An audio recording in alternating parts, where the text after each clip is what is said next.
handful of soil has over 5 to 7 billion organisms. It's speaking. You need sensitivity to listen. Land speaks. Tribal cultures in India, in Africa, in Americas, all they do is listen to the land. Modern societies are going through psychological deficiencies, mainly because of nutrient deficiency in the soil.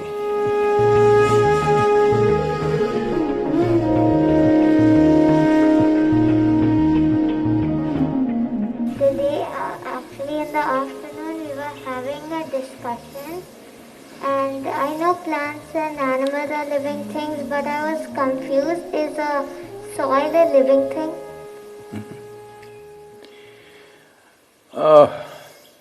Well, what's your name?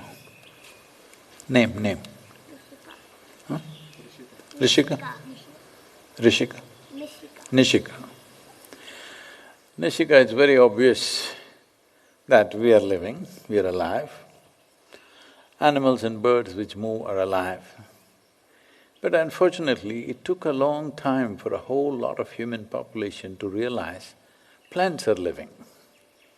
People always argued that plants are not living, they're just plants. Simply because they don't walk around.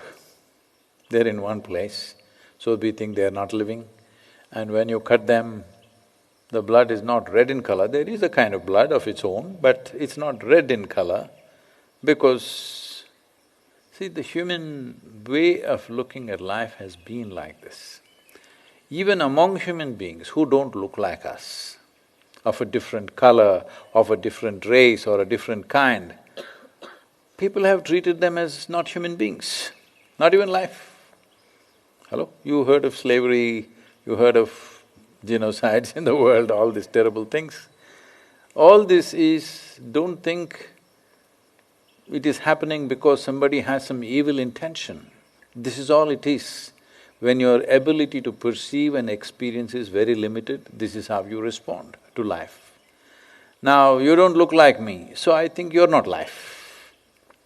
So, human beings, at least now in the world, hopefully, it may not be in everybody's minds, but largely have started accepting each other as human beings, whatever color, race, size, shape, whatever they are. Animals, we are beginning to recognize them as life, but still I want you to know, every day over 200 million animals are slaughtered. Obviously, we don't think they are as much life as us, isn't it? Hello?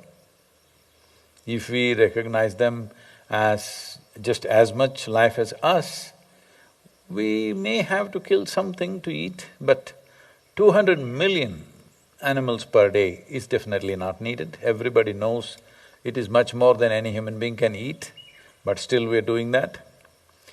So wanton destruction of forests and lands have happened, but now that we have brought it to some control and people are beginning to understand trees and plants, plant life is also life. Now we're coming to soil. See, what you think is soil as a material, if you take it in your hand, a handful of soil has over 5 to 7 billion organisms, anywhere between 50 to 75,000 species, over 1,000, fungi and things like that. It's too much life. So just because there are microorganisms, does it become alive? Then how have we become alive? Over 60% of this body is microorganisms, and that's how we are alive. So if this contains so many microorganisms and cells and we are alive, if that has the same thing, why is it not alive? Simply because it just lies there, it doesn't stand up and dance like you. Hello isn't it? That's the only problem, it doesn't speak up, but it's speaking. You need sensitivity to listen. The trees are speaking their own language. You need to listen to know this. Otherwise, only if somebody shouts in your ear, they are speaking, rest of the life is not speaking. No, every life is speaking in its own way. They're not saying unnecessary things like human beings, they're just saying what's needed for them.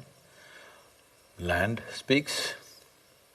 Any number of cultures in the world, both in India, tribal cultures in India, in Africa, in Americas, there are many people, all they do is listen to the land, just listening to the land.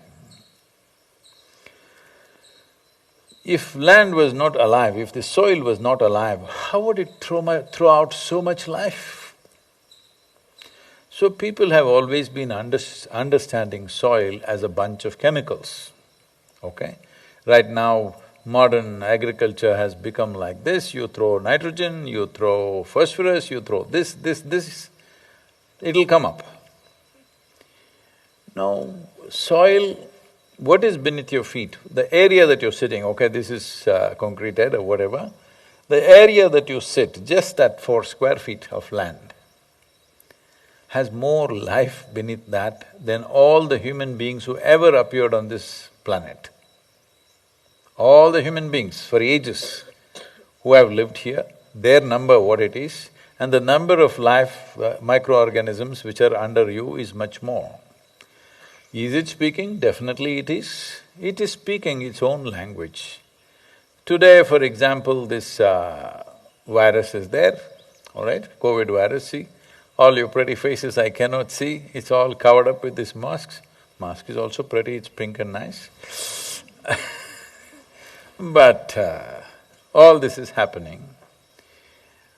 Today, the top doctors in the world are clearly saying this, and every basic doctor who's done some basic medicine understanding, they know upper respiratory infections, one becomes far more susceptible to that if you do not have vitamin C, calcium, B6, B12, vitamin A, vitamin E, copper, magnesium, iron. If you are deficient in this, you become far more susceptible to any respiratory infection.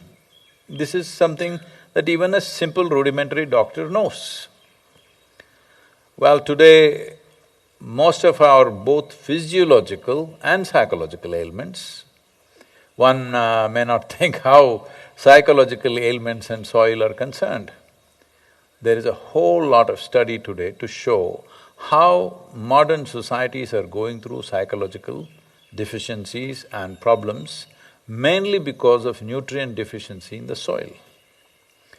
It is alive. Only because it's alive, it sustains this life. If you don't keep it alive, then, in United States, generally people refer to soil as dirt.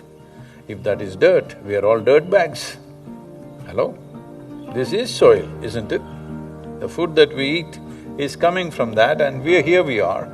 Most people don't understand this till you bury them. Countless number of people who walked this planet before you and me, where are they? They're all topsoil.